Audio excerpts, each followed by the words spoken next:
Muito boa tarde. Damos início ao quarto encontro do curso de extensão e elaboração de projetos de pesquisa na área de ensino de espanhol. Hoje recebemos as professoras Cristiane Oliveira, professora Ellen Brito e professora Raquel Rodrigues, que são bolsistas da CAPES e alunas do programa de pós-graduação em letras neolatinas. Duas delas são minhas orientandas, queridas orientandas, a Cristiane e a Raquel. Ellen também uma aluna muito querida, foi da minha última turma, né, do curso do Almeida Filho.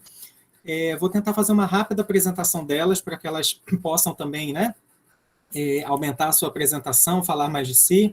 Mas a Cristiane, ela possui graduação em português e espanhol pela UFRJ, é professora da SME, elaboradora de materiais didáticos, trabalha na escola bilíngue e atualmente é mestranda de letras neolatinas. A Raquel também é mestranda, como eu falei, fez graduação em português e espanhol pela UFRJ, já foi me orientanda de especialização do Cefet, né, especialista a Raquel foi ensino de línguas estrangeiras, né, não foi ensino de línguas adicionais, mestranda, tem experiência também, é professora da CEDUC, e por último, a Ellen Suzane Brito, ela é do francês, é mestranda também de letras neolatinas, possui a graduação em francês pela Universidade do Pará, e como eu falei, é bolsista do programa. Então, eu passo a palavra para vocês, o título já está aí, né? É uma grande felicidade ter vocês, né, nessa edição do curso, e tenho certeza que vai ser uma fala muito produtiva e vai gerar muita curiosidade aqui para os participantes. Boa tarde para quem está chegando. Então, vou fechar meu microfone aqui, meninas. Ok. Obrigada, Antônio. Honrada com a apresentação, né? A gente sempre vê a apresentação dos outros professores, né? Quando a gente escuta da gente, né? Dá um orgulhinho, né? Então, nós vamos falar um pouquinho para vocês do antes e o depois da seleção do mestrado, como foi esse processo para a gente, algumas coisas que talvez possam ajudar vocês, certo? Pode passar, Antônio. E aí, a gente já começa dividindo esse antes da seleção, né, em como voltar para a universidade, como voltar para a academia, porque nós três somos professoras, né, estamos em sala de aula, e eu, por exemplo, fiquei 20 anos afastada da universidade, da minha graduação até o mestrado, foram 20 anos aí de espaço. E no primeiro dia que voltei como aluna especial, explodiu a pandemia, então eu fiquei na dúvida se era realmente para voltar, se era o momento correto de voltar. E aí a gente dividiu esse retorno à universidade em dois momentos, né? Para quem já é da universidade ou fez a graduação na universidade, como eu e Raquel, e quem não fez a graduação na universidade, que é o caso da Ellen, que veio da Universidade do Pará, para fazer um mestrado aqui na UFRJ. Pode passar, Antônio. Bom, boa tarde, gente. Que alegria. Obrigada, Antônio, pelo convite também. Tá? Todos que estão aqui assistindo a gente, muito obrigada pela oportunidade. Que honra, como a Cristiane disse, né? Então, estou muito feliz por estar aqui e poder compartilhar um pouquinho da minha experiência até aqui. Então, como já foi dito, eu venho de outra universidade, como a Heloísa até comentou, parece que todo mundo se conhece, né? Então, assim, eu venho do Pará, da Universidade Federal do Pará, e cheguei no Rio em 2017. E eu sempre tive esse desejo de fazer uma formação continuada. Eu tentei no Pará, mas aí não consegui, nem era muito o que eu queria, porque eu teria que fazer português, e não era isso. E quando eu vim para o Rio, eu já vim pensando um pouco nisso.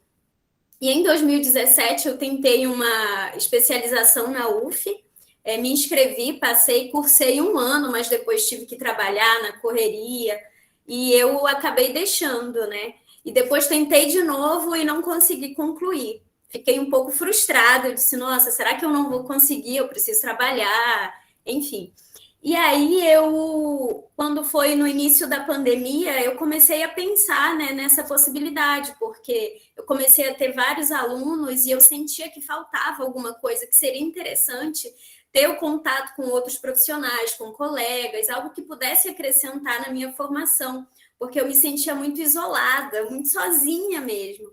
E foi aí que eu comecei a pesquisar, né? Eu comecei aí a minha correria, assim, pesquisando universidades, e eu cheguei na UFRJ, porque já era, como é uma universidade federal, e eu vinha de uma universidade federal, então eu comecei a pesquisar os cursos, e aí eu encontrei, né, o Latinas francês, né, e eu disse, nossa, cheguei onde eu queria. E foi então que eu comecei a pesquisar o Lattes dos professores, cheguei a enviar e-mail para uma possível orientadora, que eu achei que a linha dela de pesquisa tinha muito a ver com o que eu queria, né? Mas eu não tinha certeza de muita coisa, não. Era só porque era francês e eu disse, bom, tem uma relação com o que eu quero, né? Com a linha de pesquisa que eu quero. E assim, não tive o resultado do e-mail, né? Não tive um retorno, mas eu fui pesquisando. Então, eu acho que isso é muito legal. Às vezes assim, eu não conhecia ninguém, absolutamente ninguém da UFRJ. Então eu disse, bom, eu vou tentar. Pode ser que seja só um testezinho, uma forma de me preparar para 2021. Falei para o meu marido assim, amor, assim, eu sei que eu não estou pronto, já faz muitos anos que eu não, né, não estudo assim legal, não me preparo, mas eu vou tentar. Vou me preparar um pouquinho, aí 2021 eu vou com tudo e pode ser que eu consiga, porque eles já vão ter me visto, já vão me conhecer e aí pode ser que dê certo. Então, foi um pouco assim um tiro no escuro, né? E eu também achava que eu deveria conhecer pessoas, né? Eu tenho que conhecer alguém, seria legal, mas assim, foi um outro caminho e que às vezes muitas pessoas estão nessa mesma situação e acham que não vão conseguir, né? Mas é possível, tá, gente? Então, eu vou passar para as meninas que elas vão falar um pouquinho da realidade delas agora. Obrigada. Então, o caminho da Ellen foi o caminho de quem vinha de fora da universidade, né? A vantagem de ser da universidade é de você conhecer os professores. Então, você mais ou menos conhece a linha de pesquisa desses professores, você sabe o que eles estão pesquisando. Se você não conhece, você tem um amigo que foi aluno e que te dá essas informações, então há uma possibilidade de encontro, né? De você se identificar. Olha, eu já sei mais ou menos o que ele pesquisa. Que no caso da Ellen, ela teve que buscar no Lattes. Então, a possibilidade de uma afinidade, de um encontro, pode ser maior nesse caso. Vou dizer pode ser, porque nem sempre esses encontros, né, são felizes. No nosso caso, eles são muito felizes, mas nem sempre são. Pode passar, Antônio.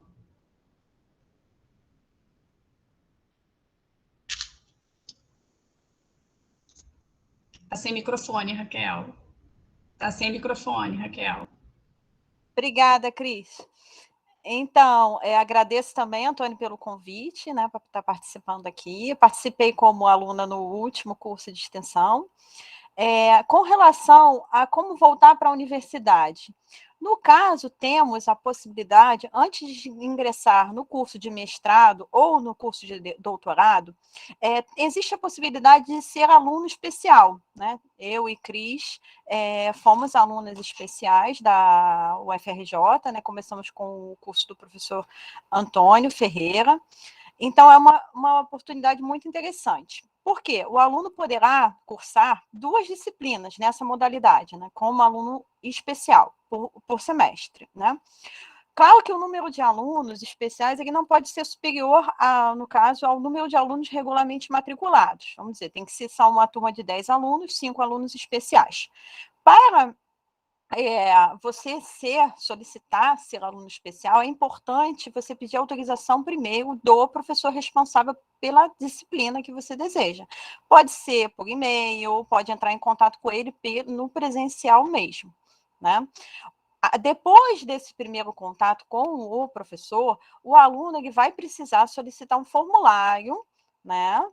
para formalizar esse pedido e vai incluir algumas documentações que são exigidas no edital do programa. Tá? Esse edital sai antes um pouco e tanto alunos de mestrado como de doutorado, eles podem ser alunos especiais. Tá? O aluno aprovado, né, durante essa disciplina, ele depois poderá solicitar um certificado dessa participação. Tá? E ele terá o prazo de 1 ano a contar da data do fim do semestre da disciplina cursada para pedir o aproveitamento desses créditos, ok? O aproveitamento desses créditos, ele é garantido naquela universidade onde você foi aluno especial. Agora, o aproveitamento desses créditos em outra universidade que não tenha sido a qual você fez essa modalidade como aluno especial já não é garantido. E outra coisa, caso você tente ser aluno especial e não consiga, devido a algum problema na documentação ou a lotação da turma, você também pode ser aluno ouvinte. Primeiro, você tem que solicitar ao professor se você pode participar da disciplina como aluno ouvinte, só que nessa modalidade você não vai ter uma declaração e não vai ter aproveitamento de créditos, porque você não vai estar formalmente inscrito naquela disciplina. Pode passar, Antônio.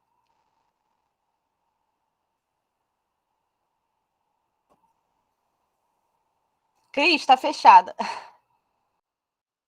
Oh, meu Deus.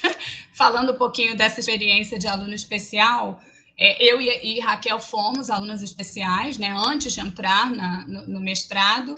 No meu caso, entrei para ver a disciplina, não tinha muitas pretensões de fazer prova do mestrado, era mais uma maneira de me reaproximar da universidade, até por estar muito tempo afastada, foram 20 anos, e, na verdade, assim, com a saída do espanhol, fui demitida de uma das escolas, então, assim, vou ocupar meu tempo estudando, fazendo alguma coisa para mim, e na esperança de ali, talvez, encontrar algum tema que eu pudesse pesquisar ou descobrir o que eu poderia pesquisar.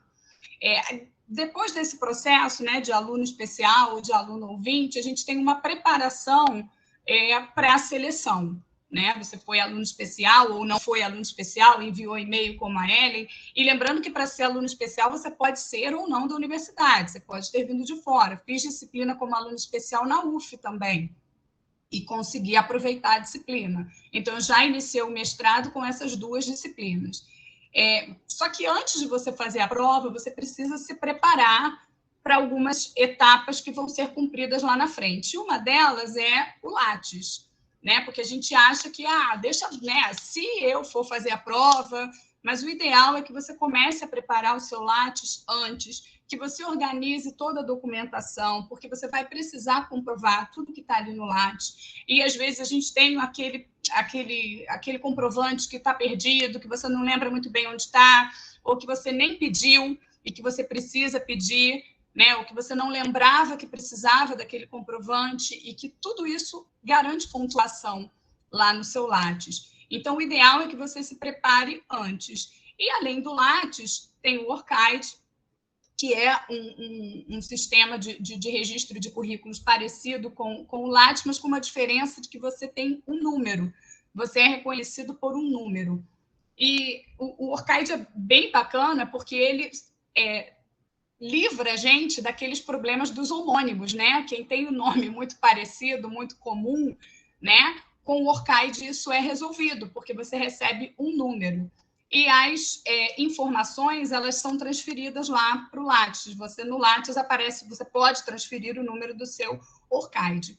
E é um programa importante porque para você publicar, por exemplo, em algumas revistas, eles pedem o seu número de ORCID. Então, se você puder se preparar com essa documentação antes, o ideal é que seja feito. Então, se eu vou fazer a prova em dezembro, em agosto, setembro, eu já estou aí preparando essa documentação, porque se deixar para a última hora vai ser aquela correria, e aí a gente sabe como é que funciona, né? O PDF não abre direito, e aí você entra em desespero. Então, o ideal é que a gente se programe com antecedência. Pode passar, Antônio.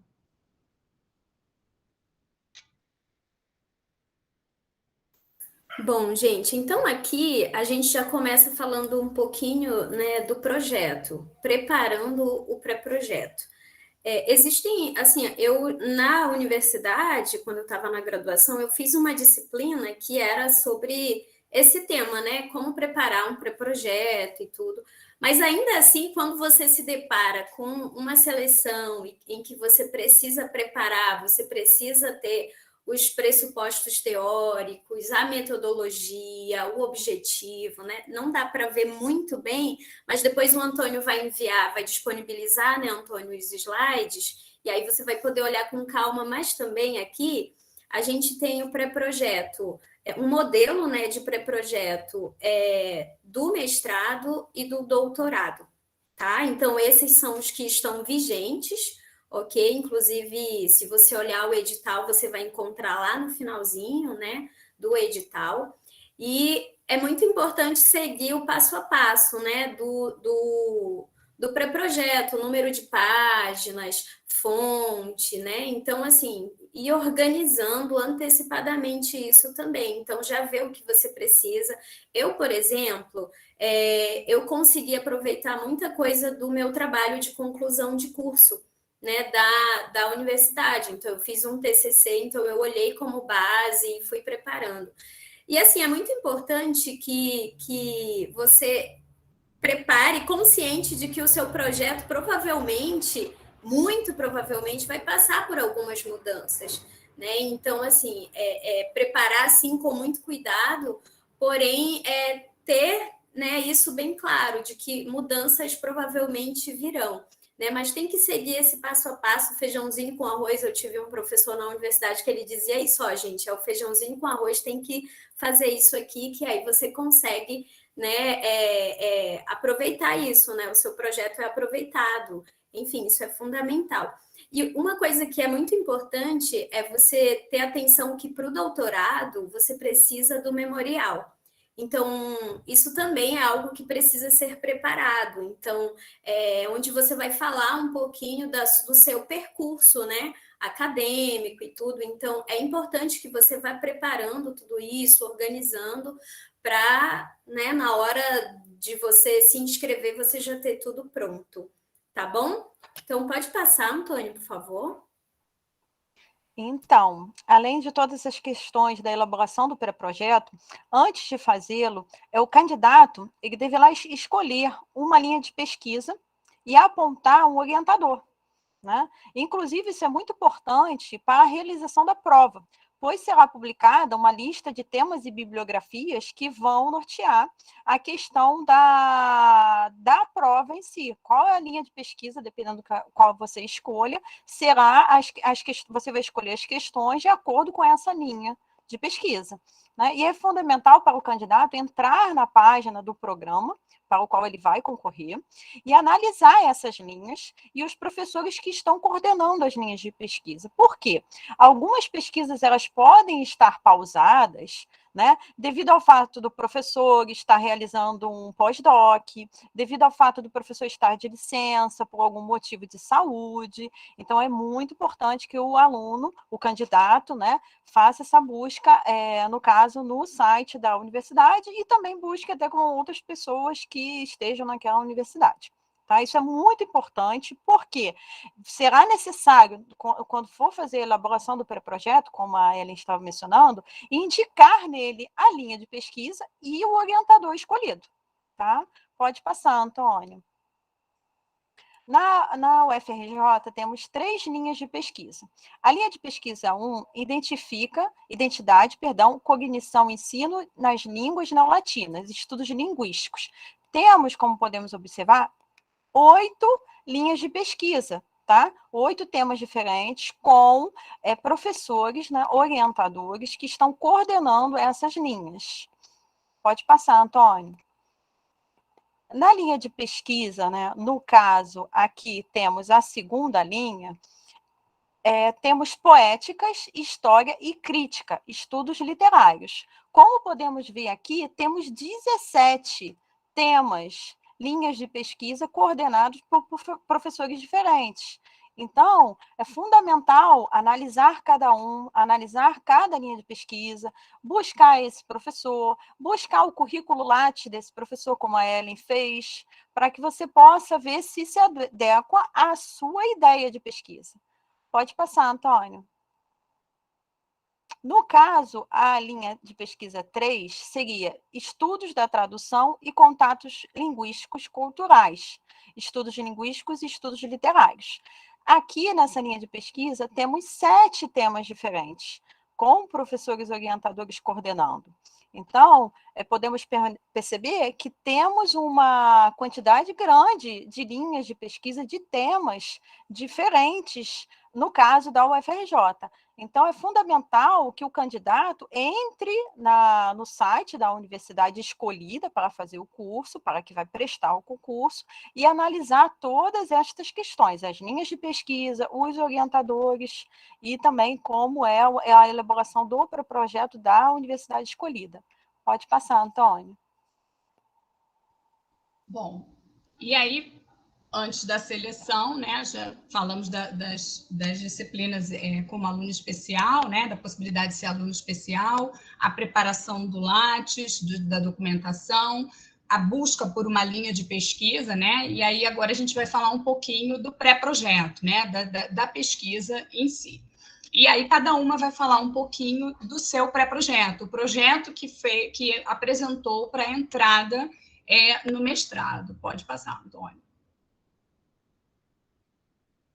E aí, como o Antônio falou, sou professora da rede municipal do Rio de Janeiro, sou elaboradora de materiais para as escolas bilíngues da prefeitura, e quando entrei na disciplina como aluna especial, não sabia muito bem o que pesquisar, né? O que eu vou pesquisar, né? Eu estou em sala de aula há 20 anos, afastada das pesquisas, não sei o que estão pesquisando. Agora a gente tem aí um pouco da facilidade, Antônio deu uma orientada na gente, mostrando o que tem sido pesquisado, dá uma olhada em congressos, né? Quais são os temas que estão aparecendo nos congressos. Quando eu retornei, eu não tinha muito essa noção. Então, eu fui fazer a disciplina para voltar realmente, né? Como é que estão conversando na universidade nesse momento, sobre o que eles estão falando. Fiz as disciplinas como aluna especial e percebi que dava para pesquisar dentro daquilo que eu trabalhava, dentro dos materiais didáticos e com a minha experiência de sala de aula como professora. Então, como a Ellen falou, né, esse projeto ele sofre modificações, e inclusive o meu, eu estou aí me debatendo com o título do meu projeto, né? Apresentei meu projeto em congresso e no colóquio, e o meu título, o primeiro, que não esse, foi um pouco questionado, e eu ainda estou um pouquinho em dúvida, então a gente vai modificando de fato, né? Hoje, o que eu tenho como um possível título para a minha pesquisa é os materiais didáticos de língua espanhola da Rede Municipal do Rio de Janeiro, como possibilidade de promoção das vozes das crianças. Então, estou produzindo materiais para as escolas bilíngues, trabalho numa escola bilíngue da prefeitura que atende crianças do EI ao 6º ano, então eu estou basicamente no ensino fundamental 1 e produzindo material didático para criança. Então, considerando, né, Hilário Bon, de 2000, que diz que nenhuma proposta de ensino de línguas é política e culturalmente neutra, acredito nisso, acredito que o material didático e o ensino de língua, ele carrega as nossas marcas, carrega nossas escolhas políticas, então a gente precisa aí analisar as marcas e as escolhas desses materiais que a gente vem produzindo e trabalhando. Então, é uma maneira de avaliar o material avaliar o meu trabalho, o trabalho dos meus colegas. E aí, o que eu pretendo, né? O que eu venho... Ana? Para todo mundo? Está travando? Mais ou menos? Eu venho pesquisando... Obrigada, Ana. Eu venho pesquisando se esse material ele contempla vozes socialmente marginalizadas e se ele não reproduz uma lógica de exclusão, de invisibilidade, se ele transgride os limites da sala de aula para promover mudanças, Por que vozes marginalizadas? Né? Porque a gente está falando de criança, e criança até bem pouco tempo era considerada uma miniatura, né, que não tem voz, que não pode falar, que não pode opinar, e aí, de um tempo para cá, né, com a Convenção dos Direitos Humanos, colocou-se o direito à participação, então começa a falar sobre as vozes das crianças, as crianças poderem falar, e eu quero analisar se esse material permite, né, se ele cria situações em que essa fala ela é estimulada. E quando eu digo marginalizada, não só por elas serem crianças de periferia, mas também por serem crianças, né? Mas não é só deixar falar, né? Ah, a criança precisa falar, não é isso. Há um aproveitamento do que essas crianças falam. Essa fala, ela leva um retorno para essa criança socialmente falando. Então, venho pesquisando se essas falas, se há um incentivo à fala e se essas falas permitem mudanças sociais na vida dessas crianças. E aí utilizo categorias de participação de Lansdowne, que vai avaliar se a criança participa sendo apenas consultada ou se ela é incentivada a uma autonomia para poder produzir modificações na vida dela, né? Então, aí tem uma fotinho de 2 atividades que foram retiradas de um dos cadernos, né, que a gente produz, e eu estou analisando essas atividades para verificar se há esse incentivo à participação, se há a promoção da participação das crianças e como é feita essa participação. Pode passar, Antônio. Tem uma pessoa com a mãozinha levantada, eu não sei se foi sem querer ou se...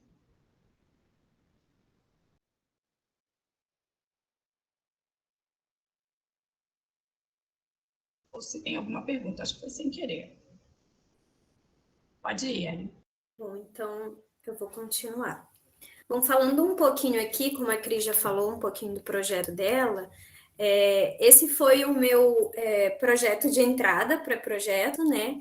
E eu aproveitei, como eu falei, algumas coisas do meu trabalho de conclusão, né, de curso da universidade, que inclusive algo assim que eu acho que ajuda na escolha de uma linha de pesquisa, você pensar em algo que você gosta, né?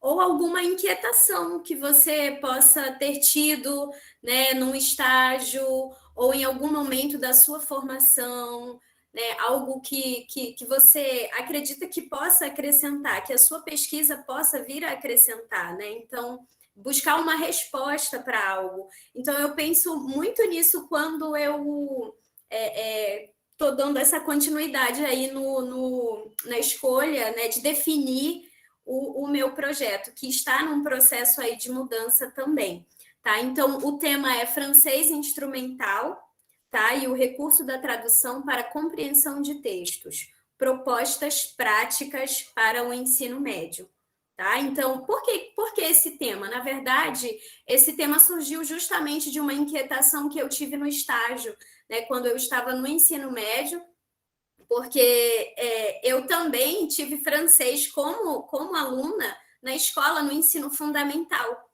E quando eu cheguei no estágio, no ensino médio, eu descobri que existia, né, uma estratégia de leitura onde você poderia conduzir o aluno a ler, a interpretar um texto sem necessariamente falar a língua. E eu me questionava, por que eu não consegui? Por que eu não consegui ler em francês, né? Sendo que eu tinha aula de francês.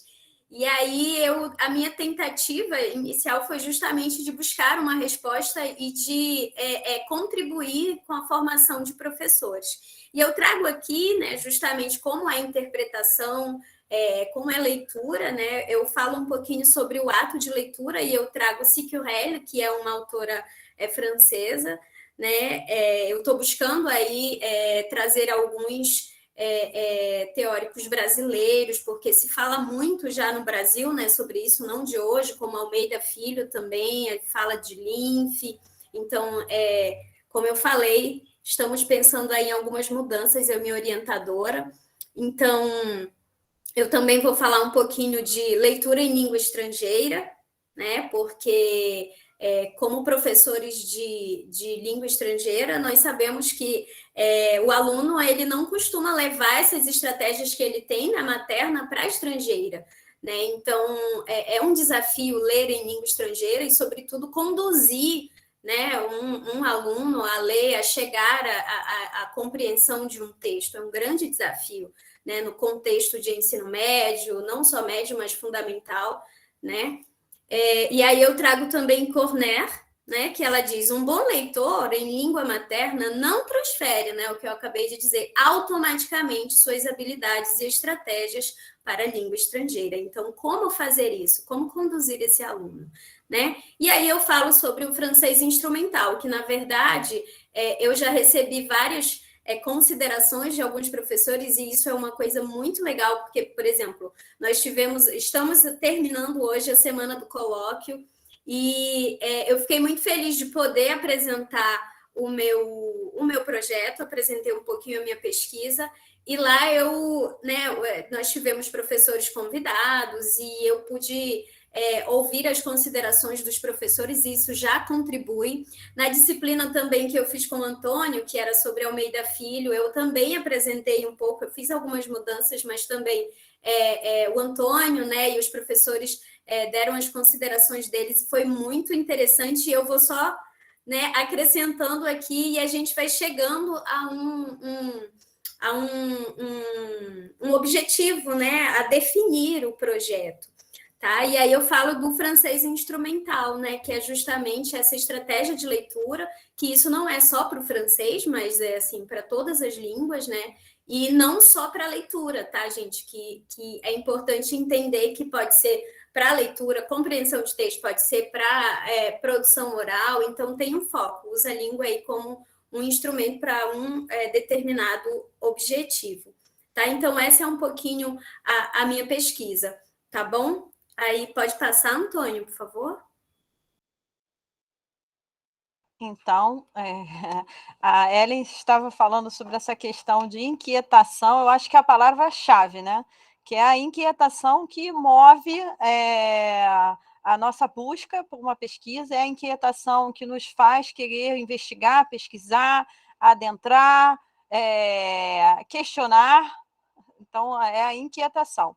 A minha inquietação surgiu desde a faculdade da graduação, quando eu passei por uma greve, teve greve tanto na graduação quanto na época da minha especialização no Cefet, que tivemos uma greve bem longa das instituições federais, com os questionamentos dos professores, com relação à qualidade, a infraestrutura, e entre outros questionamentos que a educação, como estamos no momento, está complicada. Então, a partir já da minha especialização, eu já comecei a pesquisar a formação de professores. Né? Primeiro, comecei a questionar como o MEC via os professores, como ele achava que os professores estavam satisfeitos e como era na realidade. Como os professores estavam com relação à estrutura das universidades. Então, eu estava pesquisando o Reúne nessa época, que foi um projeto que estava atual, e eu fui pesquisar as universidades que tinham implementado o Reúne. Depois, né, a partir desses questionamentos, eu entrei como aluna especial, já tendo a ideia de formação de professores, e todos os questionamentos sobre a nova reforma que vai regular a formação dos professores, que é a BNC Formação, né, que tem como base a já falada BNCC, né, que a Base Nacional de Formação é aquela que vai definir como será a formação dos futuros professores, dos futuros formadores. E essa Base Nacional de Formação, ela foi publicada, ela foi feita sem muita participação dos professores, apesar, né, de termos vamos assim dizer, associações, universidades lutando contra essa base, ela foi implementada. Tanto a BNCC, como sabemos, quanto a BNC Formação. A BNC Formação ainda está tendo um prazo para a implementação dela pelas universidades. apesar de que sabemos que a última reforma foi em 2015, e muitas universidades ainda nem a tinham implementado quando veio uma nova reforma, né, mudando, tendo que mudar tudo que já tinha sido feito ou não da reforma de 2015. Então, como as meninas estavam mencionando, o pré-projeto, quando entramos com uma ideia. Né? Fazemos o nosso pré-projeto com uma ideia inicial. Porém, com o passar das disciplinas, das leituras, das contribuições dos colóquios, dos congressos, vamos mudando. Né? A nossa pesquisa vai mudando. Eu comecei, na época, com Base Nacional de Formação, BNC Formação, e seus impactos na docência de língua espanhola. O mais legal é que quando fazemos a prova, né, e temos a arguição, também descobrimos outras questões, né? Abreviações, temos que ter cuidado com as abreviações, porque nem todos vão conhecer aquela abreviação. Então, em título, já não seria legal. E o meu título inicial estava com uma abreviação, mas isso não foi um problema. Mas é interessante saber que é melhor você não colocar abreviação logo assim no título, porque, pô, li o título e tem uma abreviação, eu nem sei o que é, então já não fica muito adequado. Então, eu comecei a ideia inicial de pesquisar a BNC Formação, era comparar essa base nacional de formação para professores, é uma base que é tanto para a formação inicial quanto continuada, tá? Eu queria abordar nela como estava a formação dos professores, porque ela está sempre em diálogo com a BNCC. E eu queria comprovar, na análise inicial, uma possível formação unificada e verificar como a resolução ela tem impactado ou está impactando a revisão curricular dos cursos de licenciatura, principalmente em licenciatura em letras e espanhol. Tá? Então, analisando, já percebíamos, né, que a referida resolução, né, ela vai buscar fazer com que os professores, né, a BNC Formação, trabalhem com a BNCC. Então, o professor formado a partir da BNC Formação é aquele professor que vai saber trabalhar com a BNCC. Tá? O autor Tílio, ele questiona muito a questão de um currículo único. Né? Em seus trabalhos ele menciona um currículo único, impositivo, verticalizado e autoritário, estabelecendo de forma prescritiva e obrigatória conteúdos comuns para todas as disciplinas, para todo o território nacional. Então, temos uma base nacional comum curricular para todo o ambiente nacional, isso pensando no BNCC. E, consequentemente, temos uma BNC Formação para os professores, que também é uma base única para toda a região do Brasil. O meu trabalho ele vai adotar como campo epistemológico os fundamentos teóricos de Motta Lopes, tá? Da linguística aplicada, e eu vou trabalhar com política linguística. A Cristiane utilizou aqui um trecho do Bon, né, que nenhuma proposta de ensino de línguas é política e culturalmente neutra, também nenhuma política linguística é neutra, como ele mencionou, Ana. E ele menciona que os professores e as universidades elas precisam atuar ativamente nas políticas linguísticas do país. E não vimos isso com a BNC Formação. Tá? Por isso que temos, como vocês devem conhecer, o FIC Espanhol, que é uma luta, que vamos agora começar com outra luta com relação ao FIC Espanhol no Enem também, que foi essa semana. Então, precisamos, como professores e educadores, precisamos estar atentos à política, principalmente os professores de línguas, precisamos estar atentos às políticas linguísticas que são implementadas no nosso país. Tá? E eu também, já numa análise inicial, eu percebi que a proposta, né, da BNC Formação, que, como eu estava mencionando, ela tem como base a BNCC, ela tem uma visão unificada e monolíngue para a política linguística do país. Por quê? Porque temos somente temos a língua portuguesa e a língua inglesa como língua franca. Então, temos aqui a falta de outras línguas, como o italiano, o inglês, o espanhol, o alemão, o francês, na resolução. Tá? E eu utilizo os conceitos da autora Cavalcante com relação à educação linguística, que ela menciona sempre em seus trabalhos que ensinar línguas seria a capacidade de lidar com a diversidade linguística, com os contatos linguísticos, com a comparação entre línguas, com a alternância de códigos, com o pluralismo. Ela chega a mencionar que ela luta contra o abandono do monolinguismo, que nos tempos atuais não temos espaço para fixar fronteira entre as línguas. Né? No mundo contemporâneo, mundo de movimento, não temos essa condição de ficar fixando fronteiras. Tá? Então, eu analisando essa resolução, eu percebo, né, que estamos passando, né, entre esses episódios políticos e linguísticos, estamos caminhamos, né, de um ensino que tentava ser plurilíngue para um ensino que tem uma proposta monolíngue e retrógrada. Tá? E o que acontece? Eu trouxe também aqui a menção à Rocha, que ela menciona que é pertinente o debate sobre a colonialidade linguística e formas plausíveis de enfrentá-lo, visto que a língua constitui-se como o primeiro, e como ela chama, e talvez um dos mais violentos, instrumento de opressão. Então, temos que estar atentos e temos que rever as políticas linguísticas que estão sendo introduzidas no país. Temos que nos unir ao movimento Fica Espanhol e fortalecer a liberdade também, a autonomia das universidades. Aí eu estava mencionando com vocês essa questão de que o trabalho muda, né? O projeto muda dependendo do que está acontecendo.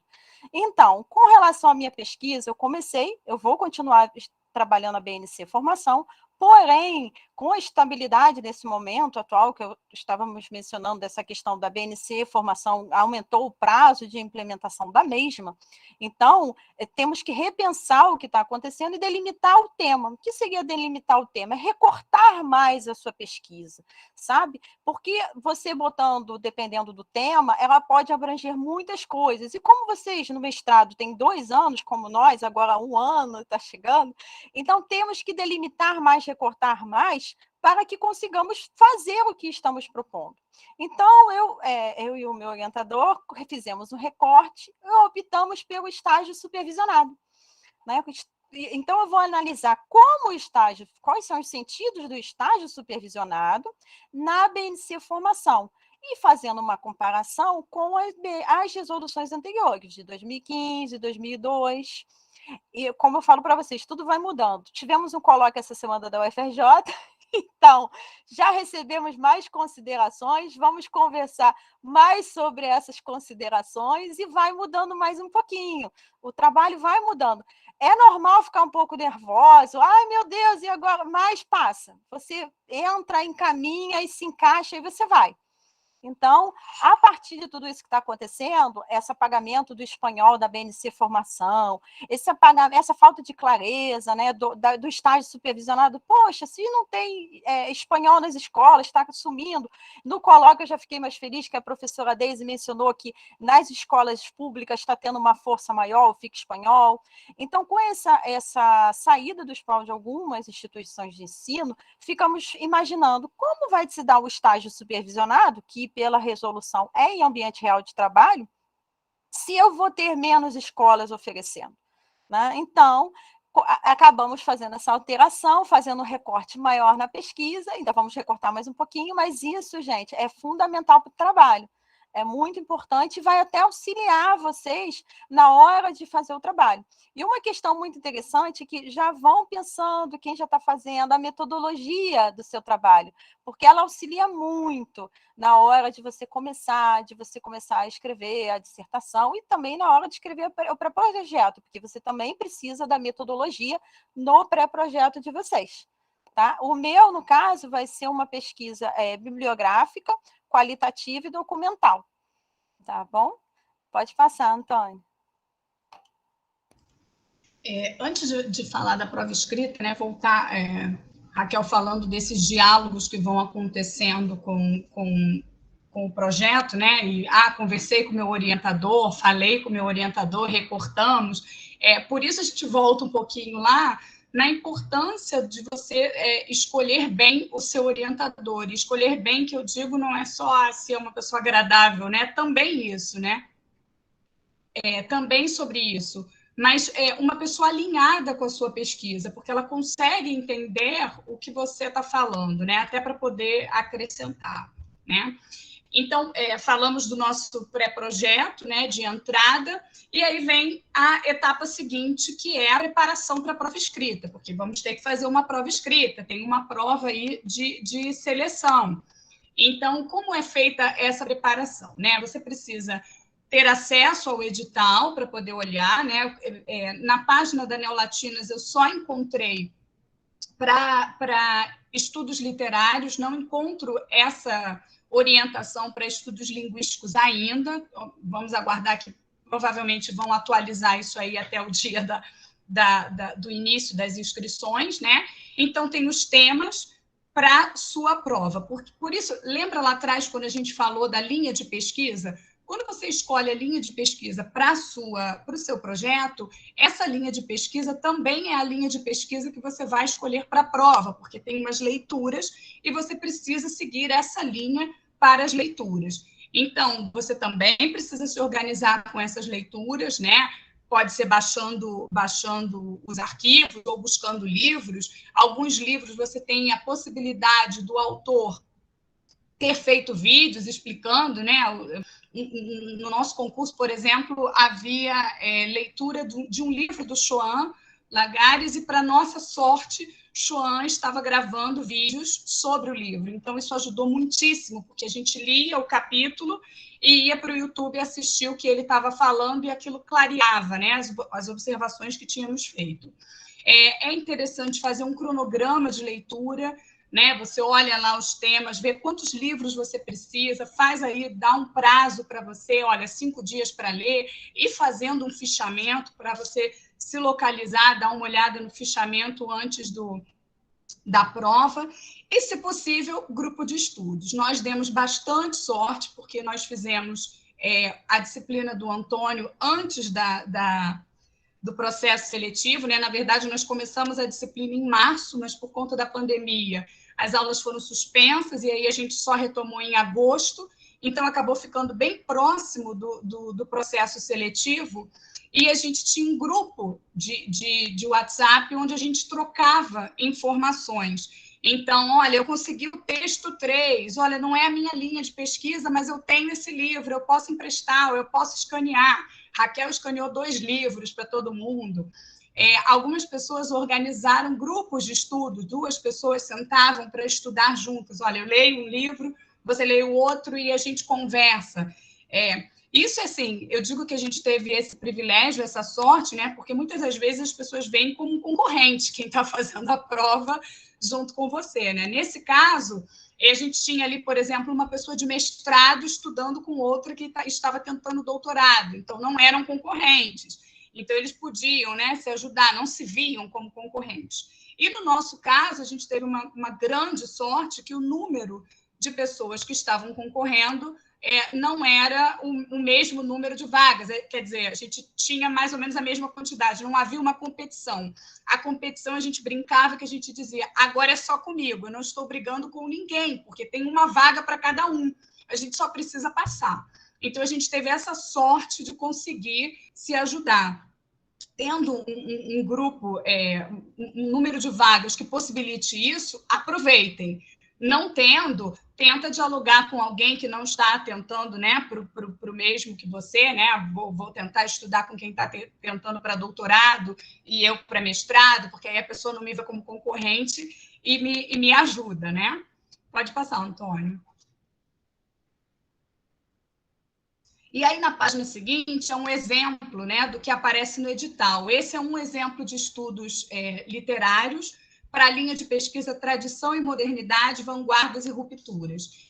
Não é o que a gente pesquisa, não é a linha que a gente está, mas, como eu disse, não temos ainda de estudos linguísticos. Então, eu peguei um de estudos literários para a gente ter uma noção. Então, você escolheu a linha lá no seu projeto, colocou essa linha de pesquisa. Quando você vai fazer a inscrição para a prova, você precisa olhar essa bibliografia que é sugerida para a linha de pesquisa que você se propôs. Então, dá uma olhada, aproveita, já vai caçando os livros, né? Quem for fazer para estudos literários já tem lá, então você já tem esse tempo aí para correr atrás dessas leituras, para organizar um cronograma. Algumas linhas Já tem o link com o texto, então facilita bastante o acesso à leitura. Linguístico ainda não, mas vamos esperar, vamos confiar que vai aparecer. Pode passar, Antônio. Bom, então, só acrescentando, é interessante também saber que você pode fazer consulta, né, na prova escrita, né? Então, levar no caso eu fiz remoto, então assim, o material estava comigo, não ter nada anotado, mas você pode levar, você tem, parece que 1 hora, né, no presencial, alguma coisa assim, mas eu tive um tempo também para consultar e poder responder. Então, isso é uma coisa muito legal, né? Isso ajuda bastante. E aí, falando um pouquinho da no arguição... remoto, se você tem... Perdão, Eli. No remoto, se você fez os fichamentos, a localização é mais rápida, né? Isso te ajuda bastante, né? Obrigada. Sim, verdade. Então, sobre a arguição, né? O momento que você vai falar um pouco do seu projeto. No meu caso, eu acho que das meninas foi diferente, o meu foi em francês, né? Eu precisei falar do projeto em francês e eu tive, assim, a felicidade de ter a orientadora que eu sinalizei na minha banca. E foi muito, muito legal, porque ela falou um pouquinho do projeto, depois eles fizeram perguntas para mim, e tudo em francês, nesse caso. E se for presencial, você pode levar o seu projeto impresso, né? Leva impresso e você pode fazer a anotação das perguntas que eles vão fazendo para você sobre o seu projeto, aquilo que você escreveu, que você conhece. Então, assim, eu fiquei um pouco nervosa, mas deu certo, porque eu sabia do que eu estava falando, porque fui eu que escrevi. Né? Então, por mais que às vezes a gente demonstre um certo nervosismo, mas a gente domina aquilo, né? Aquele assunto que a gente pensou, que a gente escreveu, enfim. Então, eu achei assim um pouco tranquila nesse aspecto, né? Das perguntas, os professores não foram tão, né, carrascos, foram inclusive muito gentis, assim, nas considerações disseram que sim, precisava mudar algumas coisas, né, a partir da entrada, se houvesse, indicaram algumas leituras que seria interessante falar de uma forma e não daquela, e assim, acrescentou bastante, né, e eu achei assim que foi tranquilo, principalmente para quem é professor, né, que já tem essa certa experiência de fala e tudo, mas foi bem, bem legal também. Eu não sei se as meninas querem acrescentar alguma coisa nesse tópico da arguição. Pode passar, Antônio. Então, depois que passamos por esse processo, que no momento que você está naquele processo, você está estressado, está nervoso, logicamente. Mas depois que passa, você fica um pouco mais tranquilo, depois da prova você fica mais tranquilo. Aí você foi aprovado. Foi aprovada na seleção de mestrado ou foi aprovada na seleção de doutorado. Aí o que você começa? Você vai começar a fazer os outros processos, processo de inscrição em disciplinas, vai ter que ter a preocupação com documentação. Lembra aquela documentação que você fez para entrar, tentar fazer a seleção? Para passar na prova de mestrado ou de doutorado? Você tem que guardar ele todinho numa pasta no computador. Se for remoto, bota todos os arquivos salvos em PDF. Por quê? Quando você for tentar a bolsa de estudo, você vai precisar dessa documentação toda. Tá? A preocupação de aluno, de todos os alunos, né? Mas principalmente do aluno bolsista, documentação. Tem que ter preocupação com documentação.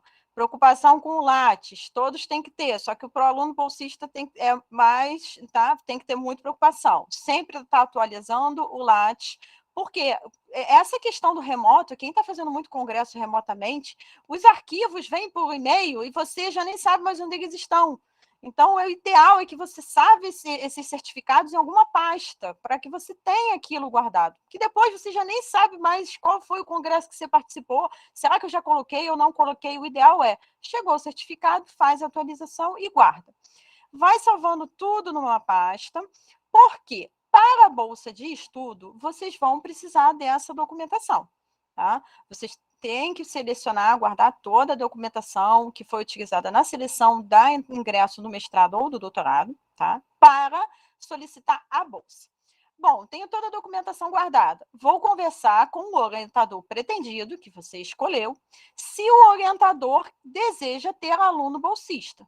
Tá? Vocês precisam conversar com o orientador de vocês para saber se ele deseja ter aluno bolsista. Bom, ele aceitou, ele quer ter aluno bolsista. Aí outra etapa, vocês vão ter que selecionar, concorreram, estou concorrendo aqui à bolsa de mestrado. E consegui, sou aluna bolsista. Outra etapa, vocês terão que, a cada semestre, entregar um relatório de bolsista. Tá? Os alunos matriculados que não são bolsistas, eles não precisam entregar esse relatório, mas os alunos bolsistas precisam. As meninas mais para frente vão falar mais ou menos essas etapas que são interessantes para os outros alunos também. Tá? Os alunos bolsistas precisam seguir, e os outros alunos também, porque vai facilitar muito. Então, o que acontece? Aluno bolsista, relatórios semestrais, com entrega de documentação atualizada, como certificados, tá? Tem os CRIDs, que são os comprovantes de inscrição e disciplina, que temos que anexar também. Temos que manter o currículo Lattes atualizado, temos que participar de congressos.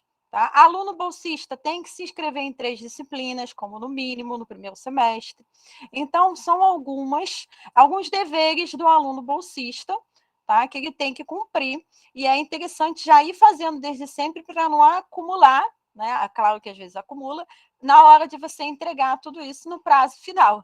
Tentem fazer antes, tá? Porque vai que chega lá 11h58, aí o site não deu, não está funcionando, aí não consegue enviar, tá bom? Mas é importantíssimo vocês terem toda essa documentação bonitinha que vai auxiliar muito na hora de vocês fazerem.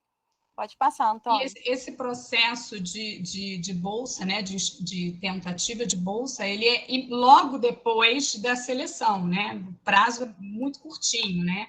Então, você aproveita a documentação já organizada lá. Bom, e aí entramos, né? Bolsistas ou não, temos aí algumas coisas a cumprir, né? E a gente acha que depois que entra, assim, agora, né? Tranquilo, né? Acabou, né? Já passei pela seleção, mas não. É aí que você começa a ter que equilibrar aquela organização lá do documento, ela é ad eterno, você vai ter que fazer isso o tempo todo, né? Porque para quem é bolsista tem o relatório, para quem não é bolsista tem o Lattes, que precisa estar atualizado, que independente de ser bolsista ou não, né? E aí tem as disciplinas, você precisa cumprir umas disciplinas, então aqui o quadrinho que aparece lá na página do programa de neolatinos. Então, para mestrado, são 6, né, no total, 6 disciplinas, 2 do programa e 2 eletivas, e mais seminário e projeto, que são obrigatórios. Para o doutorado tem ali a carga também, e aí aquilo que a gente falou lá atrás, né?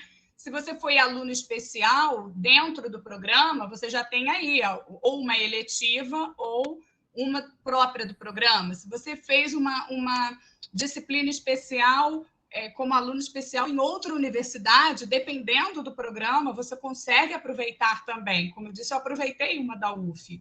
Então, você adianta algumas disciplinas. Por quê? Porque depois que você entra, você tem aí as disciplinas que você precisa cumprir, você tem um prazo para cumprir essas disciplinas, você tem as leituras das disciplinas e os trabalhos finais dessas disciplinas, tem a tese, né, e a dissertação, que precisam caminhar, elas não podem ficar paradas enquanto você está cursando disciplinas, tem participação em congressos, apresentação de trabalho, e no caso do bolsista tem também o relatório. E uma das coisas que a gente entra, eu pelo menos, né, entrei pensando nisso, né, vou procurar disciplinas que tenham a ver com a minha pesquisa, né? Porque aí quando eu fizer um trabalho, esse trabalho ele me ajuda na minha pesquisa. Doce ilusão. Às vezes você precisa fazer uma disciplina que não tem nada a ver com a sua pesquisa e você vai ter que fazer um trabalho para essa disciplina, você vai tentar achar um caminho para juntar, para, né, para não ser uma etapa, digamos, perdida, mas para você aproveitar alguma coisa com aquelas leituras. E quando eu digo que a disciplina às vezes não tem a ver, não é só por conta da sua pesquisa, às vezes por tempo, às vezes o horário que aquela disciplina é oferecida não bate com seus horários, então você não consegue. Uma dica, né? Assim, dá uma olhadinha lá nos horários que eles oferecem, já vai vendo, já vai se organizando, porque nós que somos professores, a gente organiza o nosso horário anualmente, né? O nosso horário ele começa a ser organizado em novembro, dezembro, você já tem que dar a sua disponibilidade para o ano seguinte, e aí organizam o seu horário na escola. E aí, quando chega em agosto, iniciou um novo semestre, muda tudo, vira sua vida de cabeça para baixo, só que você já está com o seu horário organizado desde o ano anterior. Então, algumas disciplinas, elas costumam repetir esse horário. Então, você podendo olhar e já se organizar, por exemplo, a disciplina de seminário e de projeto são disciplinas obrigatórias, todos terão que fazer e todos fazem no mesmo momento, né? Que, geralmente a de seminário de projeto, perdão, de seminário, a de seminário é no segundo semestre. Então você já precisa se organizar para assistir aquela disciplina. É essa coisa de equilíbrio, mas como a carinha da menina da foto, né? É possível, não é impossível, mas demanda uma organização. Você precisa se antecipar e já saber que alguns desencontros vão acontecer com algumas disciplinas que você escolher. E você tem a possibilidade de fazer disciplinas fora da universidade. É lógico que numa situação de ensino remoto como a que nós vivenciamos, isso foi muito mais fácil, né? Nós conseguimos fazer uma disciplina, eu e Raquel, por exemplo, na UERJ, porque dialogava com as nossas pesquisas. Nós conseguimos pela possibilidade do remoto. Mas mesmo no presencial, às vezes você mora em Niterói, é mais fácil fazer uma disciplina da UF do que ir lá para a UFRJ fazer a disciplina. Então, procure também os outros programas e veja a possibilidade de fazer essa disciplina e de aproveitar no seu programa. Pode passar, Antônio. Bom, aqui, gente, não dá para ver muito, mas, assim, a gente traz aqui todo esse percurso dos cursos, né? Então, do mestrado são 2 anos, né? Então, o que você precisa fazer, né? Entregar em cada semestre. Então, aqui é para o bolsista, né? Mas, independente de ser bolsista ou não, é interessante que você cumpra os prazos, e se você conseguir concluir em 2 anos o mestrado e o doutorado em 4, né, é muito bom, tá? Porque se você se organizar, isso que a gente vem falando, né? Essa questão da organização, tá? As disciplinas, os relatórios, né? Você cumprir, às vezes, ver os horários, justamente para que você, né, já vá se organizando antecipadamente. Então, isso é fundamental, tá? A gente vai até falar já que eu, por exemplo, fiquei tão empolgada assim com o mestrado que eu fiz 4 disciplinas no primeiro semestre, assim. Então, isso você tem que ter cuidado, porque tem as leituras, né? E aí eu fiquei até com um certo receio, assim, de não conseguir as notas, sabe? E foi muita correria, porque são textos que a gente precisa ler, então você vai se organizando, assim, sabe? Já antecipadamente, isso é muito importante, tá? Então, o mestrado, como eu falei, são, né, 4 semestres, tá? E aí o doutorado são os 8 semestres, né? E lá no no 6º semestre, no doutorado, tem a qualificação, né? Já precisa aí tá, né, tudo bem organizadinho, tem que sempre, algo que é muito importante é ter esse contato com o seu orientador. Né? Se você tem uma dúvida, pergunte, mande e-mail, vá atrás. Eu mesma, assim, logo que eu entrei, eu estava com a minha orientadora e aconteceu dela ter um probleminha de saúde, eu precisei ir para uma outra orientadora, e eu já pedi, vamos reunir, eu estou com dúvidas, eu quero tirar as minhas dúvidas, porque se você deixar, o tempo vai levando, e quando você vê, já está bem em cima, e agora, por exemplo, já falta só 1 ano, né? Só 1 ano para a gente concluir, e isso é importante. Acima de tudo, organização, tá? Para você conseguir cumprir, assim, o tempo certinho, isso é fundamental, né? Ajuda muito você, e para o programa também, né? Isso é bacana. Então, pode passar aí, Antônio. Então, aqui torcemos para relaxar um pouquinho ao término da apresentação, alguns memes que, se vocês entrarem no Instagram, vocês vão encontrar o doutorado da depressão, o mestrado da depressão, são brincadeiras que os alunos fazem, né, entre si, com as coisas que vão acontecendo, né? E como estávamos falando, né, que a Cristiane falou muito bem sobre essa questão de quando tentar a prova, né? Estávamos com um grupo que ninguém estava achando que ia roubar a vaga do outro, né? Então, essa aqui é muito interessante, né? Vejam que ele fala, né? Desista, são apenas 12 vagas e 2 bolsas. Aí ele fala, eu só preciso de uma vaga e uma bolsa, gente. É isso, é uma vaga para mim e uma bolsa. Então, gente, vai lá, aqui está lá a sua vaga e está lá a sua bolsa. Pode passar, Antônio. Então, essa daqui rimos muito sobre esse meme, né? Porque vocês podem ver a fotinho, né? Eu indo com meu amigo apresentar o pré-projeto do mestrado para a banca. Percebam que o pré-projeto é uma coisa inicial. Ele está assim, bem no iniciozinho. Vejam que é uma casinha, parece que foi desenhado por uma criança, né? Uma árvorezinha do lado. Então, é normal, muito normal, que o nosso pré-projeto, quando você vai vendo ele modificar, até o Antônio fala, pré-projeto, Raquel, esquece pré-projeto, faz lá a caixinha, a pastinha da dissertação, porque ele é o inicial, por isso da fotinho. Pode passar, Antônio. Então, aqui é em homenagem a Ellen, tá? Esse meme é em homenagem a ela. A saúde mental, vendo você pegar 5 matérias, já foi mais que a Ellen, né? Para pagar rápido os créditos no mestrado. Tenham cuidado, porque as disciplinas, elas são muito importantes. Porque vão auxiliar você nas suas inquietações, vão auxiliar no andamento do projeto. Então, se você fizer também muitas disciplinas, você pode não dar conta e não, vamos dizer, aproveitar totalmente. Também tem isso, né?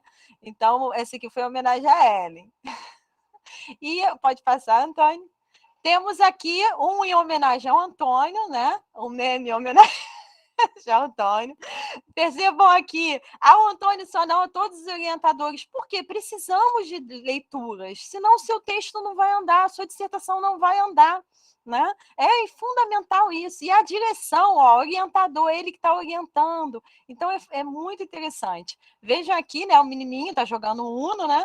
Aí vai, este fera está prestes a entender como é a vida na pós-graduação. Ele está lá prestes a dizer Uno, só que o orientador está com lá, mais 4, mais 4, mais 2, mais 4, né? Olhem as cartinhas do orientador. Pode passar, Antônio.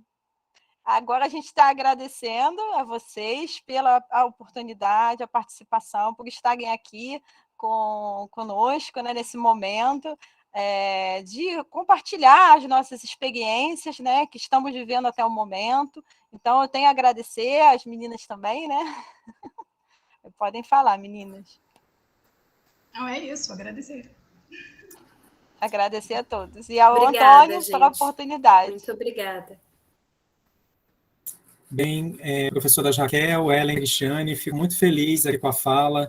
Acho que vocês foram precisas, pontuais, deram uma visão panorâmica, né, de tudo que os nossos cursistas aqui precisam.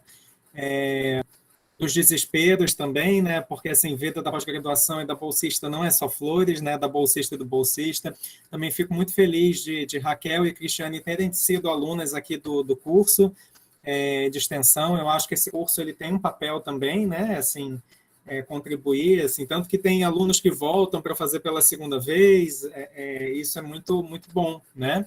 Ainda mais nesse formato remoto, assim, ótimo que a gente gravou esse vídeo, porque democratiza também, né, essas informações, e o que eu falei com as meninas, que eu queria uma fala muito realista, mas de encorajamento, né? Eu acho que elas mostraram, independente do tempo de distanciamento da universidade, ou às vezes de distância geográfica, que é possível quando a gente faz um planejamento de estudo, de carreira, né?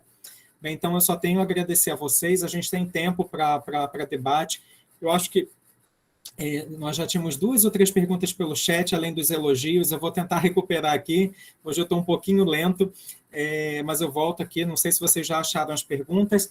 Eu só antes queria lembrar pessoal para o pessoal, né, assinar a lista. Não esquecer de encerrar o encontro sem assinar a lista. Vou compartilhar o Classroom, vou compartilhar os slides no Classroom, e a indicação de leitura da semana vai ser também um texto sobre vida acadêmica, felicidade na vida acadêmica. Eu estava conversando com as meninas, né, lembrei desse livro, então, assim, a vida acadêmica não é só estressante, formamos amigos, formamos laços, né? Nós tivemos aqui um relato de um grupo que se formou. A cada disciplina, novas pessoas vão se, né, ampliando, vão se incorporando, como a Ellen também, que acabou, né, se incorporando a esse grupo, e é isso, né? A academia também é contato, também é afeto. Pelo menos a gente no nosso grupo defende um pouco essa perspectiva, né, meninas? Então, agora, se vocês puderem responder as perguntas, eu vou interromper aqui o compartilhamento para a gente ficar se ver um pouquinho mais, ok? Sim, enquanto você vai localizando, Antônio, é importante você falar isso, né? Que no nosso grupo a gente prioriza isso, né? Porque eu sempre falo, e ele sabe que não é para puxar saco, porque eu falo o tempo todo isso para ele, a recepção do Antônio na disciplina, como essa disciplina que vocês estão fazendo agora, né? Para mim foi muito encorajadora. Eu, como disse, né, 20 anos fora, achando que ali não havia um espaço mais para mim, né? Eu perdi o meu tempo, né? Eu deixei passar, achando que eu devia ter feito quando terminei a graduação, que estava tudo fresquinho, eu tinha sido bolsista de CNPq, por que eu não aproveitei aquele momento que não tinha conta para pagar, não tinha filho, como é que eu vou fazer agora? Né, com escola, com filho, com casa, com tudo isso. E essa fala do Antônio de que é possível, o espaço ele é para gente também que está trabalhando, ele é para gente que tem filho, esse espaço de não é só competição, não é só vaidade. Isso me encorajou muito a fazer a prova, né? Porque na verdade na verdade não era nenhum espaço não era nenhuma ideia de que eu não consigo chegar nesse espaço. Eu não sei se eu quero estar nesse espaço de competição, de vaidade. Era um pouco isso que eu pensava, né? Eu não sei se eu quero isso. E fui fazer a disciplina do Antônio por indicação. Eu vi que Patrícia está aqui, da Patrícia. Patrícia tinha feito. A Patrícia saiu, Patrícia estava aqui ainda há pouco, Patrícia fez o mestrado e Patrícia falou, vamos lá, faz uma disciplina, vai lá ver, né? Não custa nada, você só vai lá estudar, arejar a cabeça, voltar, e foi fundamental. E o grupo todo, né? Era um grupo de bastante ajuda, de bastante afeto, né? E a gente vê que é possível, é um ambiente possível para a gente que está em sala de aula. Porque uma das grandes inquietações que a gente tem é de ouvir as coisas e falar, mas isso não cabe na minha realidade de sala de aula, o que eles estão discutindo não tem a ver, mas depende de quem você está ouvindo, depende do que você está lendo. Você consegue se encontrar nesses discursos também. Não pode deixar a Geminiana falar, não. Cris. Não, esse último grupo, então, foi o grupo que ingressou, né, com a gente, que mais, assim, estava nessa mesma ideia. Mães que já estavam trabalhando já há tempos, entendeu? Então, muitas pessoas. Criamos um grupo, assim, bem bacana, né, na aula, com alunas especiais, foi muito interessante. Agora, a Rafaela fez uma pergunta com relação ao controle de consulta de textos durante o processo seletivo remoto, né? Para esse futuro, né, o de 2022, no edital, está mencionando que o acesso a livros impressos e a internet é livre. Então, o acesso será livre nesse edital de 2022 para o UFRJ. Agora, eles mencionam que, apesar da consulta ser livre, tá, o objetivo da prova é verificar o raciocínio do candidato e os conhecimentos básicos sobre os assuntos abordados. Então, aquelas leituras que estávamos mencionando da bibliografia, elas são fundamentais. Tá? Direcionar qual a minha linha de pesquisa para eu saber quais são os livros que vão ser cobrados na minha prova. Tá? Porque eles falam que o excesso de citações nas respostas, elas podem ser pontuadas negativamente. Então, ele quer saber o seu raciocínio. Então, fazer uma leitura, fazer um bom fichamento interessante, ou fazer marcações no livro com escritas de vocês, né? Aqueles marcadores de página colorido também são bem interessantes. Isso é muito importante, mas o acesso vai ser livre para esse de 2022. Tá bom, Rafael? Meninas, obrigado. Raquel já localizou uma pergunta. Tem uma outra para a Cristiane. Eu vou fazer essa primeira pergunta e depois, a Ana já está com a mão levantada. A gente também abre agora as perguntas, né, oralizadas. A Kelly perguntou, Cristiane, quer dizer, pediu para você falar um pouquinho sobre a produção de material didático. Eu não sei o que exatamente a Kelly gostaria de saber sobre o material didático, mas esse material didático, Kelly, ele é produzido para as escolas bilíngues da Prefeitura. São 12 escolas bilíngues na Prefeitura do Rio, sendo 11 de 6º ao 9º ano e uma, que é a escola que eu atuo, a Escola Holanda, do EI ao 6º ano. Então, esse material ele começou na escola onde eu atuo, na Escola Holanda, começou antes da minha chegada até a escola, né? Por conta da dificuldade de encontrar materiais para criança e principalmente materiais que atendessem à realidade das crianças, porque são crianças da comunidade do Guarabu, na Ilha do Governador. Então, você pegar um livro lá da Espanha não tem muito sentido para aquelas crianças, né? Por exemplo, o Inverno com um bonequinho de neve, né, casaquinho, que já não faz muito sentido para nenhuma criança daqui do Rio de Janeiro, muito mais para aquelas crianças da comunidade onde a gente atua. Então, os professores começaram a questionar, olha, a gente não consegue achar material que atenda às nossas necessidades, e como a carga horária dentro da escola bilíngue ela é maior, nós temos, por exemplo, do 1º ao 6º ano são 7 tempos de língua espanhola, e no EI são 15 tempos. Então, a gente precisa bastante material, né, de atividade, né, para essas crianças. Então, eles conseguiram, junto à SME, eram 4 professores naquele momento, eles conseguiram que essa demanda fosse atendida, fazendo uma produção de material. Então, o professor, né, o grupo, os 4 professores elaboravam os materiais da nossa escola. Eu chego no ano seguinte, chego já com o primeiro material pronto para atuar, e aí a gente continuou. E em 2019, pediram, dado o sucesso do material dentro da Secretaria Municipal, que era um material produzido só para a nossa escola, então isso possibilitava, por exemplo, a gente usar fotos das nossas crianças. Acho que eu travei um pouquinho. Travou? Não? Possibilitava a gente usar fotos das nossas crianças, fotos da Ilha do Governador, por exemplo, que eram espaços que eles conheciam, e aí pediram que a gente começasse a produzir também os materiais das outras escolas bilíngues, que é do 6º ao 9º. Esses alunos a gente não conhece pessoalmente, né? A gente tem uma ideia pela nossa experiência em escola, mas não é como os do primeiro segmento, que são o meu xodózinho, porque a gente conhece os alunos, a gente produz um material para os nossos próprios alunos. Eu não sei se era isso que você queria saber, Kelly. Sim, Cristiane, e também tem uma outra pergunta da Kelly, se esses materiais eles estão publicados, disponibilizados, né? Então, Kelly, esse material ele esteve durante muito tempo disponível no site, na página da Multirio, a gente conseguia acessar todos. Hoje, eu acho que está um pouquinho fechado, porque com a coisa do ensino remoto, eles criaram um aplicativo, né, que é o Rio Educa, e aí você consegue acessar esses materiais pelo site do Rio Educa. Então, só quem tem um e-mail do Rio Educa, né, que é um professor ou um aluno, consegue acessar esse material. Mas eu acho que se você entrar na página da Multirio, você ainda encontra um ou outro material lá aberto para visualização.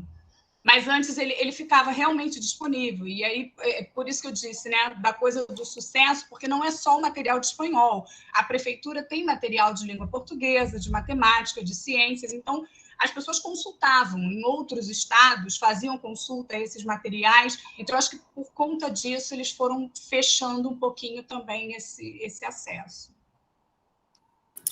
Ótimo, pessoal. Tem uma pergunta, quer dizer, a Ana está com a mão levantada. Quem quiser também fazer pergunta, ou pelo chat, ou aqui pelo microfone, só levantar a mãozinha, fazemos uma fila.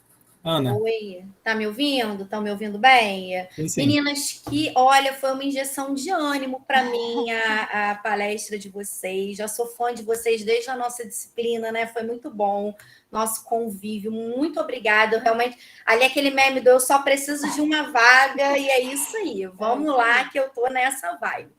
Queria saber, a Ellen falou um pouquinho da arguição, né, que foi em língua francesa. Queria saber um pouquinho como é que foi a arguição da Cris e da Raquel, porque assim, a gente entrega o pré-projeto, o anteprojeto em português, mas parece que a arguição é em espanhol, não é isso? Então, como que vocês fizeram? Como é que foi? Mais ou menos, tá? Mas assim, se tem alguma dica, que é a parte que eu tô assim mais nervosa, enfim, foi isso. Muito obrigada, gente. Foi excelente. Então, quer falar, Pode Cris? falar, Eu falo um Raquel. pouquinho? Não, pode falar, já falei bastante, pode falar. Ah, então, Ana, obrigada aí por ter gostado, por ter participado e por ter ganhado essa injeção aí de ânimo. Com relação à arguição, no nosso caso, né, que foi estava bem na época do remoto, a nossa arguição foi em língua portuguesa, tá? Nessa última que teve. Mas provavelmente esse ano já será em língua espanhola. Eu não sei se vai ter alguma mudança, No isso vai edital do depender. doutorado está em língua espanhola. Isso vai depender da equipe, né, dos professores no momento, eles terão que se organizar, conversar, decidir, né, Antônia? Essa questão vai ser mais perto da prova. De repente, no dia da prova, pode ter uma mudança também, né, Cris? O nosso foi no dia da prova que a gente soube que seria em português, né? A preparação inicial era em espanhol, né? E nós fomos até o momento da arguição achando que seria em espanhol. E aí, no momento da arguição, explicaram que seria feito em português. Assim, acredito que seja ideal preparar, né, Cris? Já pensando em língua espanhola, já faço uma preparação pensando nisso. E aí, Ana, o que eu fiz, né, como preparação, né? Eu fui lendo e fui tentando fichar algumas coisas em espanhol, né? Algumas coisas que eu achava que seriam possíveis perguntas. É lógico que a gente não tem muito como prever, né, essas perguntas, né? Então, algumas coisas que eu achava que poderiam ser perguntas, eu fui já deixando ali, me preparando para responder em espanhol, né? Mas acabou não acontecendo.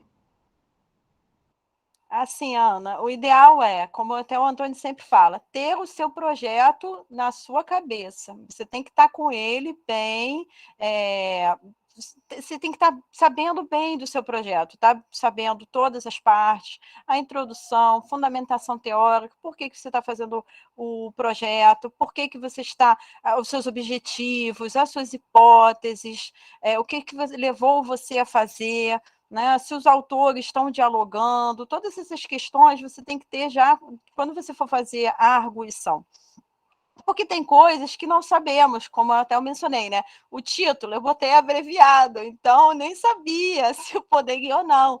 Mas no dia da arguição, eles chamam a atenção sobre essas questões, né? Eles falam, não, poderia ser assim, eles conversam, comentam, eles podem perguntar, eu estou vendo aqui que isso aqui não seria uma hipótese, seria um objetivo, isso pode ocorrer, entendeu? Então, eles vão conversando, eles podem perguntar para você, geralmente, alguma coisa que não ficou clara, que não conseguimos passar pelas palavras. E acaba que você, ali na arguição, você consegue, você tendo o seu projeto, né, a sua pesquisa você já bem fortalecida nela, você vai e comenta sobre ela, e acaba que eles já nem precisam, de repente, fazer a pergunta que eles queriam. Então, isso é muito importante. Bota um papelzinho junto lá para você ir anotando, que as considerações também do dia da arguição são importantes, tá? Aquela questão de, eu tenho, isso aí eu acho que veio agora na minha mente, eu tenho que fazer só em terceira pessoa, ou eu tenho que fazer em segunda, depende muito. eu escrevi em primeira, né? Até o professor Marco Túlio gostou dessa escrita, mas, quer dizer, eu fiz uma... tem que ter cuidado para não mesclar, porque às vezes a gente pode acabar mesclando. No caso, agora eu acho que eu fiz depois. Na arguição, eu tinha feito em terceira, e ele me questionou, por que você não se posicionou como você, primeira? Você não precisa ficar preocupada com essa questão de ter que ser tudo em terceira ou segunda. A verdade foi essa que ele chegou a comentar. Ótimo. Obrigada, meninas. Foi ótima aí as dicas. O Elton tinha levantado a mão, abaixou, não sei se ele tem interesse, e Rafaela.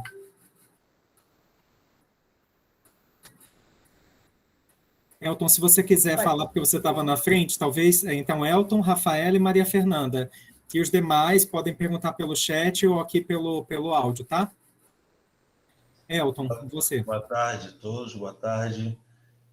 Primeiramente, parabéns pelas palavras das colegas, principalmente a fala inicial da Ellen. Acho que eu me identifiquei muito com o que ela foi falando, essa questão, né, do ingresso, da dificuldade de ser de outra universidade, né? E eu me vi muito, Ellen, na sua fala, né? E assim também, né, tive hoje um encorajamento, né, para poder começar a pensar nisso, né? Já acabei a faculdade há mais de 10 anos, estou naquele ritmo de muitos de vocês tendo que conciliar trabalho e estudo, né? A gente fica numa dificuldade muito grande. Ao mesmo tempo que a gente sabe que é preciso se especializar, é preciso estudar, é preciso buscar conhecimento, nós também precisamos trabalhar, né? E depois vem filho, a vida social, a cobrança da família, e é muito difícil conciliar tudo isso, né? Eu estou com essa dificuldade muito grande, né? Também querer, né, ingressar, né? Hoje eu já trabalho também, né, no nível superior, na universidade privada, né? Mas eu ainda não iniciei o mestrado, né? Eu comecei o mestrado na universidade privada e parei, mas hoje eu preciso, né, retomar. E hoje essa conversa, né, de vocês contribuiu muito, né, de modo muito particular, né? Parabéns, né? Foi muito legal tudo que ouvimos. Acredito que não só eu, né, pude sair dessa aula de hoje com a contribuição assim muito reflexiva, né? Parabéns a todas as três e muito obrigado, professor, também, muito obrigado aos colegas. Eu só queria mesmo fazer essa observação e parabenizar as colegas pela fala. Boa tarde. Ótimo, Elton, obrigado. Obrigado aí por esse depoimento, pelo retorno. Rafaela, Maria Fernanda. Ok. Eu também queria parabenizá-las, eu acho que contribuiu muito para todo mundo. E eu queria retomar o tema da arguição, uma pergunta muito simples. Eu queria saber se, inicialmente, a gente faz uma apresentação geral e depois vem as perguntas, ou não há nenhuma apresentação, já com as perguntas da banca?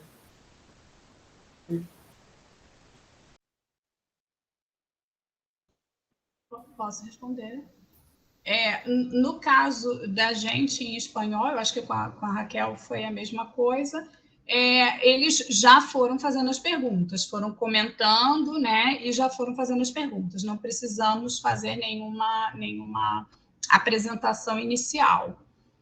Geralmente são perguntas, de repente, por que seguir esse caminho, ou para esclarecer um pouco o caminho que você escolheu e não outro que o professor pensou, ou às vezes para esclarecer um pouco alguma coisa que no texto não ficou clara para quem não é, por exemplo, da área, né? No caso, a Raquel falou da sigla do BNC, perguntaram, mas o que é BNC? Né? Às vezes pode acontecer isso.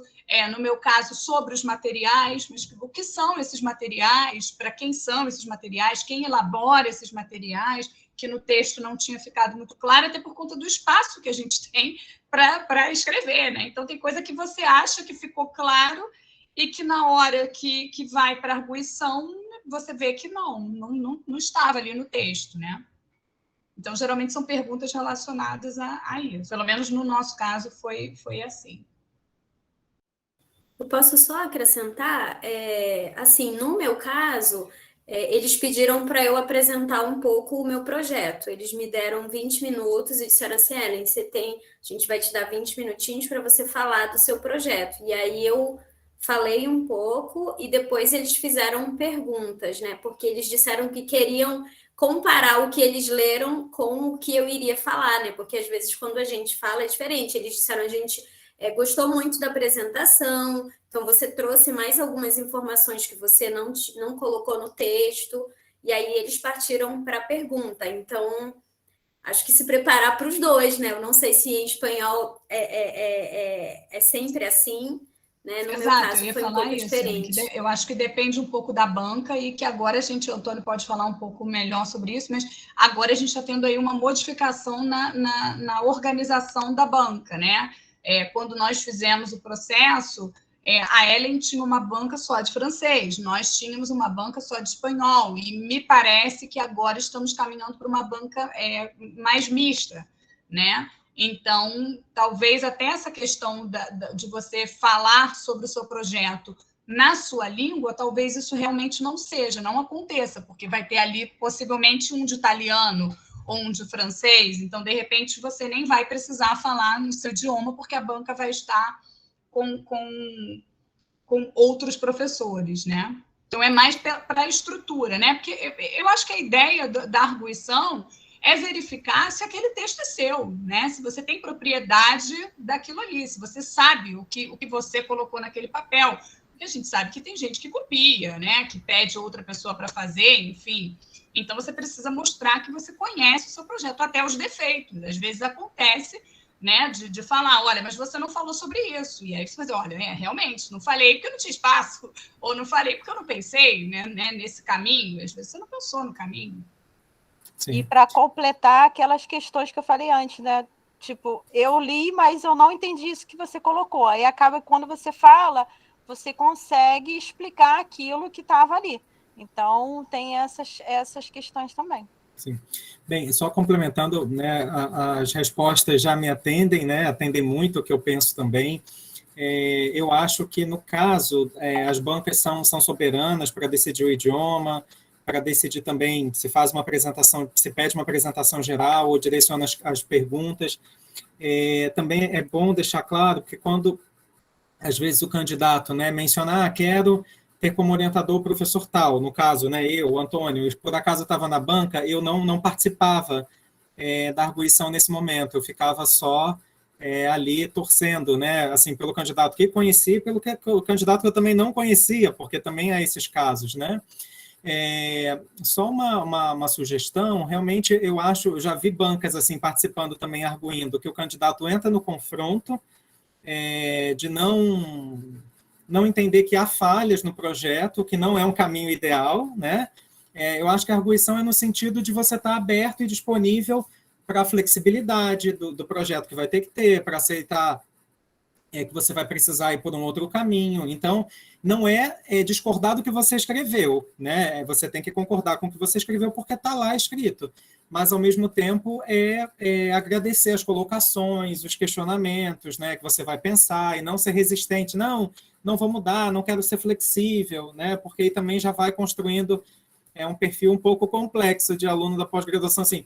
Vocês viram pela fala das meninas que a pós-graduação é um caminho que tem que ser flexível, né? É um caminho que tem que ser aberto. E isso vai se construindo no decorrer do curso, das disciplinas, que vão construindo também a identidade do seu trabalho, né? Bem, olha, agora na pergunta da Maria Fernanda e na resposta, a gente encerra aqui as inscrições da nossa aula, até porque as meninas têm um colóquio também, eu tenho que ir para o encerramento do LINF, que é o Congresso de Línguas para Fins Específicos. Então, Maria Fernanda. Tá, é muito rápido. Desculpa que eu tive que sair, eu estou aqui bipolar, estou no coque no computador e estava aqui no celular, estava meio a meio hoje. Então, eu devo ter perdido essa informação, se ela já foi dada. O regresso para o doutorado, a gente tem que fazer prova?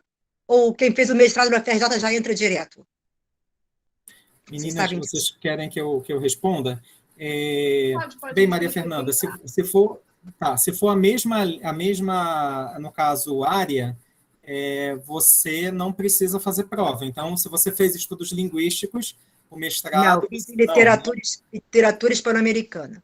Nesse caso, teria que fazer a prova de seleção. Isso vale também, não é, meninas, para quem é de fora. Nós tivemos um caso, né, no doutorado, acho que foi até a Andréia, que fez o mestrado em outra instituição, também era em outra área, mas tem que fazer a prova. Tá certo. Então, tá bom. Rapidamente, Antônio, o Elton perguntou aqui sobre essa questão de aluno especial. Você primeiro tem que descobrir a disciplina, ver se você deseja, e aí você entra em contato pelo professor por e-mail ou no presencial. Tá bom, Elton? Tá bom, obrigado, Raquel. Obrigada, meninas, pela fala de vocês, pela injeção de ânimo mesmo, tá bom? Tchau, gente. Obrigada. É isso aí, Maria Fernanda. Vai lá no doutorado agora, né? Se o orientador me aceitar... Ele aceita. Fica a dica. Ele aceita. Não é, eu tô com uma lista, né? Assim, já tenho quantos? Uns 10, né? 10. Não sei se eu dou conta, não. Já estou quase... não, mas estou brincando. O que eu ia, na verdade, assim, dar como orientação, visitem, né? Como as meninas falaram, a página da seleção do programa do seu interesse, da pós-graduação também, da pós-graduação com os contatos dos professores, né? E aqui a gente também está fazendo network, né? Assim, a gente está né, divulgando o trabalho da Raquel, divulgando o trabalho da Ellen, e aí eu posso passar o e-mail da Raquel, a Raquel passa o e-mail da Maria Fernanda, então são nesses espaços que a gente vai aumentando os nossos laços de contato também, né? Bem, queria agradecer muito a Cristiane, a Ellen, a Raquel pela disponibilidade, pela fala, foi de grande potência, né? Foi muito importante aqui para o curso. Nas edições anteriores do curso não foi possível trazer alunos, né? E o que é mais gratificante que não são egressas ainda e já deram um show aqui conhecem o programa, conhecem as suas pesquisas, então fico muito feliz também com essa possibilidade do remoto de tê-las aqui conosco no curso, tá? Vou atualizar o Classroom nos próximos dias. Não deixem de ler esse livro da Felicidade Acadêmica, que também é um outro texto que ajuda bastante a esse outro lado, né? Assim, a pesquisa, às vezes, a vida acadêmica é uma vida muito solitária, também tem o lado solitário da pesquisa, mas esse livro ele comenta um pouquinho de como a gente pode ter vida social e vida acadêmica ao mesmo tempo, né? Sendo feliz com o seu tema de pesquisa, que a gente não quer que ninguém adoeça na pós-graduação, a gente quer, né, que o pessoal chegue ao final do curso bem e animado para dar continuidade aí às outras etapas. Bem, é isso, pessoal. Obrigado. Até a próxima semana. Eu vou encerrar aqui a gravação. Tchau, gente. Obrigada. Tchau, tchau. Tchau, gente. Obrigada. Boa tarde. Tchau, obrigada. Boa tarde.